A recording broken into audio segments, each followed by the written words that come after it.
Time for Clips and Quips. Kansas City Chiefs fever's at an all-time high. Games are sold out. Lots of apparel being sold. Not quite the way it was last year. One business owner is going above and beyond. Wes Grimm owns a tattoo shop in downtown Kansas City. He's giving out free Chiefs tattoos to the first person in his shop when it opens every day. He says he's going to continue that practice as long as the Chiefs are in first place. Aye, aye, aye. I wonder if our old producer Lucas is on his way to Kansas City to get one. He's a big Chiefs fan. Yeah.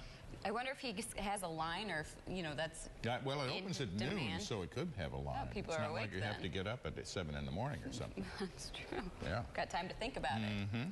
Well, a Seattle man's trek across the country to raise money for charity has an unusual addition.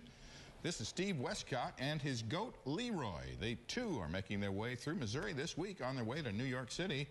Leroy is not supposed to be a gimmick, Westcott says, and while he doesn't talk, he says the goat does begin more conversations than anyone. Westcott credits his goat as the main reason that potential donors come and talk to him.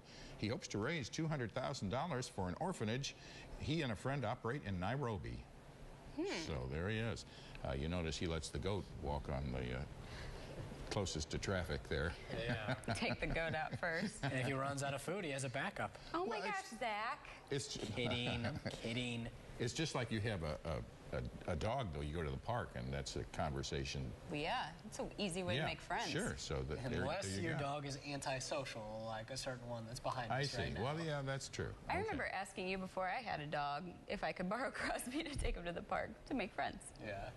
Didn't work out so well. Yeah, he doesn't mingle a whole lot. Now, I'll tell you, you can go to the dog park for this weekend. After the break, you're watching KRCG 13 live at Sunrise.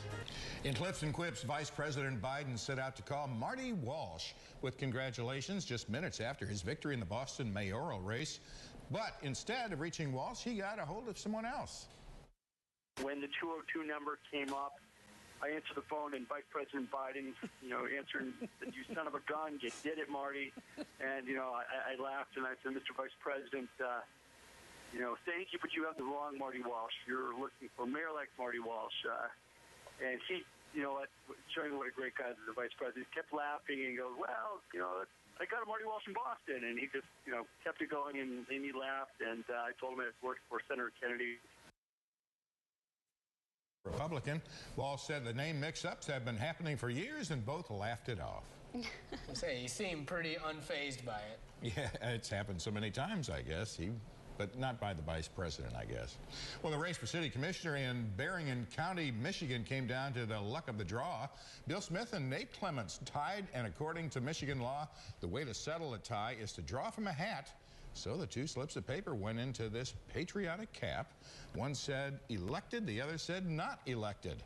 Clements politely let Smith draw first, and Smith won. There you go. It's a way to go about things. Very historical looking hat right there. Yeah. Yes. That's happened in mid-Missouri, too, where they've had to draw like that for some elections. Interesting. Not all that long ago, either. Well, here's a look at who's celebrating a birthday in the heart of Missouri.